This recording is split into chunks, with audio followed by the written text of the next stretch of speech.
Welcome back to How to Cake It. I'm Yolanda, and this week I'm making a giant cinnamon bun. And for this cake, I actually rolled up my cake into a cinnamon bun. To make this cake, I wanted to create a dense jelly roll type cake that I could bake in sheets and roll up. If you want to know exactly how I made it, you can head to my blog by clicking here. I mix my batter, and once it's all together, I actually spread it onto lined cookie sheets. It's very important that the cookie sheets are lined well, greased on the outside. Sometimes I even grease the parchment paper a little so that it just comes right off the cake fast.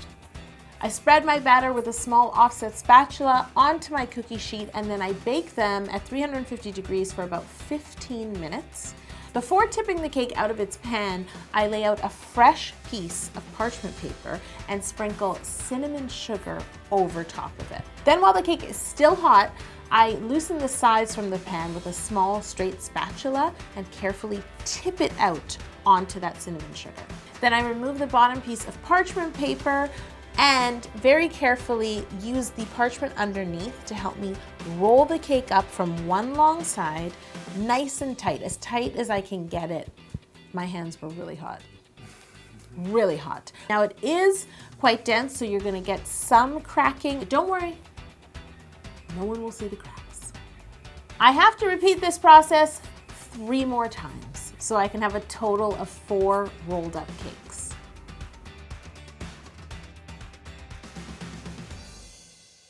While my cakes are all cooling in the fridge, I'm going to make the fillings that I'm using inside this cake. The first thing I want to make is basically a cinnamon sugar spread. The same kind of spread you would put right into a cinnamon bun.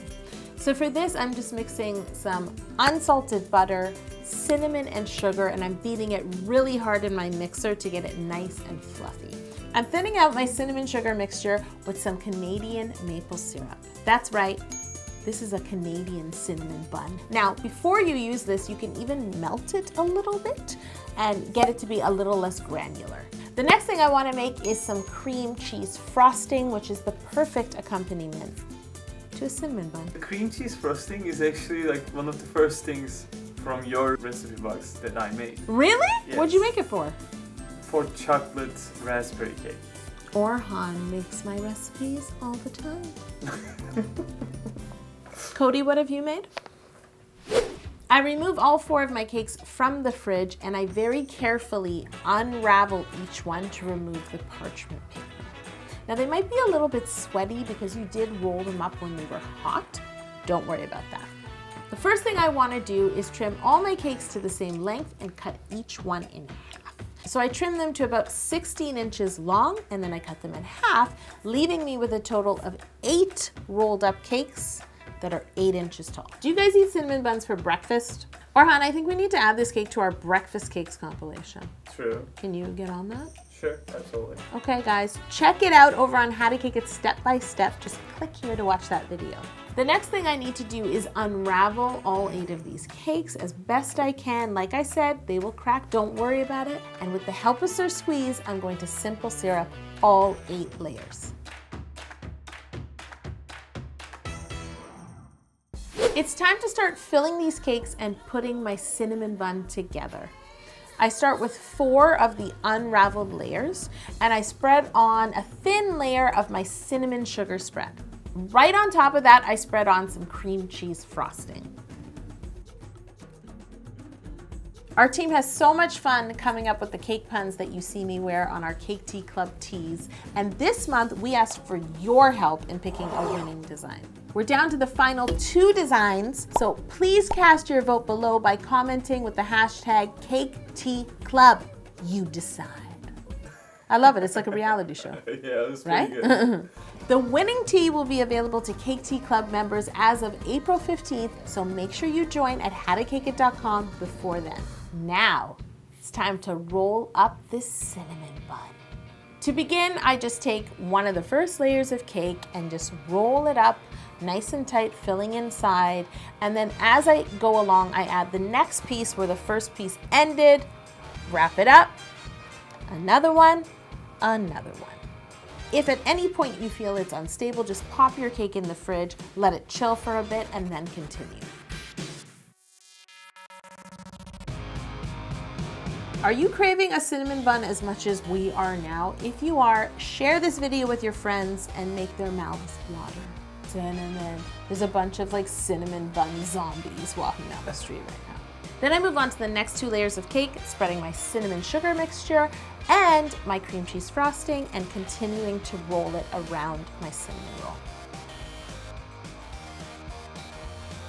Finally, I do it with the last 2 layers, rolling all around. Now, this means you're gonna end up with sort of like an end on the roll, because obviously it stops, but that's a good thing, because that's what cinnamon buns do. Now that my cinnamon bun is all rolled up, I'm gonna place it in the fridge to chill and set up for a bit before carving. Yes, I'm still carving. What is it to carve? Well, it's flat on the top, and really they kind of unravel.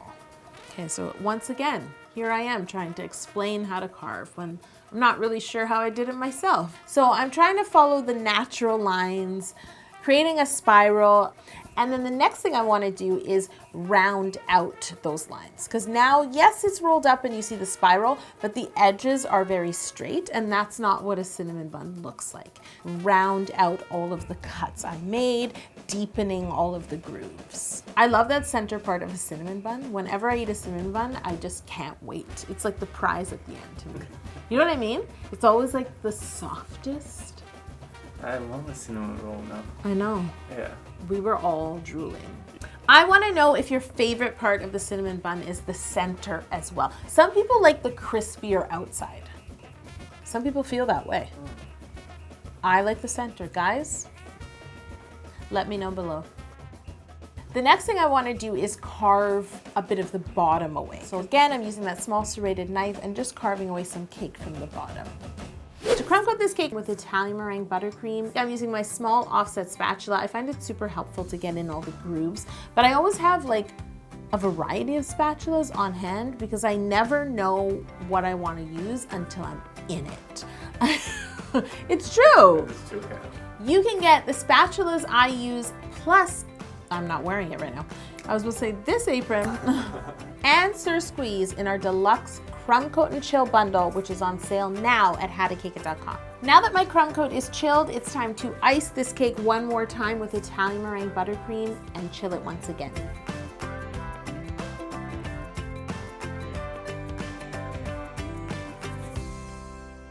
It's fondant time. So I roll out my fondant really big. It has to be big enough to go over the entire cinnamon bun. I actually had to like go around the table and roll it to make sure it's big enough. I pick up my fondant very carefully over my French rolling pin and drape it over the whole cinnamon bun. And then working quickly, I smooth it with my hands along the sides of the cinnamon bun. I trim away some of the excess at the base because there's quite a lot to begin with, but I really want to get into smoothing the fondant into the grooves on top before the fondant gets too cold. When it gets too cold, it will crack more, and I don't want that. I'll work on the bottom later. To help me smooth the fondant into my grooves, first I used my fingertips, but then I used a soft paintbrush. I find this really helps because if you use a dry paintbrush, you can just sort of brush along the fondant and gently push it down into the grooves. I then work at cutting away the excess along the bottom. Trim away the excess and tuck it under as I go. It's time to paint my fondant. Right now it's looking a little bit dull and tan, and I want this to look like a nice freshly baked bun. So I'm using my favorite color, Orhan. Ivory. Yes.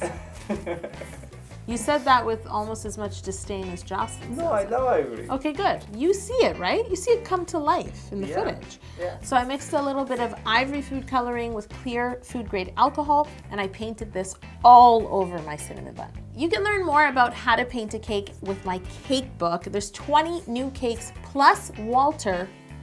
He demanded he was inside, but to be honest, he is the perfect lesson for painting a cake. Once that dried, I decided to deepen my bun a little and give it a little more texture. So now I'm going to create more of that paint, and this time I'm gonna put in a little bit of brown food coloring to deepen it. Instead of brushing it all over the cake like I did the first time, I'm going to use the brush strokes to my advantage to create a little bit of texture. So I'm using one brush to brush on the paint, and then I'm using a really big, thick, dry brush to brush it away. This way I can sort of see some brush strokes and see a bit of texture. I don't want it to be one flat coat of paint. You know, this cake was rather heavy putting it in the fridge, so I had to hold it in one hand and open the fridge door. And I just want to say, you know, if Jeremy was here, he definitely would have opened the fridge door for me. Cody is just like quiet about it. To make my cinnamon swirl mixture, I'm using the paint I already have, and I'm going to add to it some ground cinnamon, some ground cloves, and some maple syrup once again. And it's because I don't want the mixture to look dry, or when it dries, I still want it to have a little bit of a sheen, and the maple syrup will help me. It's important that I tell you I am using cinnamon from Grenada. That's where my mom is from. And because it's so fresh, it's a lot lighter than the cinnamon you find in a grocery store. So that's why I'm adding the cloves, more flavor, and to just darken it up, because when cinnamon bakes, it does get darker. I carefully paint this mixture into the grooves of my cinnamon bun. I follow the swirls and then down the side where that flap is. You know what I'm talking about? Mm-hmm. And then I paint some underneath along the bottom, because cinnamon buns are so ooey gooey and it tends to like drip out the bottom of the bun as it's baking. Now I really want a cinnamon bun. It's very important that I allow this cinnamon swirl paint to dry before I ice this bun.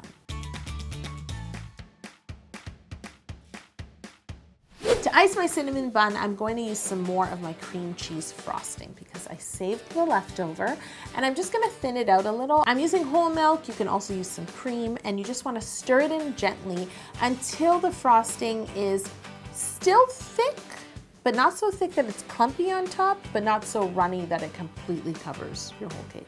I piped my icing on the cake starting in the center, and then I used this small spatula to help me spread it, and then I piped some more around the outside. Making my way toward the outside of the cake, I pipe another ring of icing, spread it, and more until I'm happy. Please subscribe to this channel, hit that notification bell, and I make a different cake for you every single episode. You know who I haven't used in a while, right? My friend Bernie. I can't always use Bernie, but when I do, I enjoy having him around. I used the blowtorch with a very low flame. I just wanted to warm the cream cheese icing a little bit so that it would smooth out any lines created by my spatula and run down the cake a bit more. Since I rolled up this cake like a cinnamon bun, I'm also gonna eat it like a cinnamon bun. I am a big fan of unraveling my cinnamon buns and saving the center for last. Click here to watch my avocado cake tutorial, and click here to watch my ice cream cakes compilation. Yeah, that will throw people off. It's not ice cream cakes, it's cakes that look like ice cream. And if you have a cinnamon bun this week, please think of me.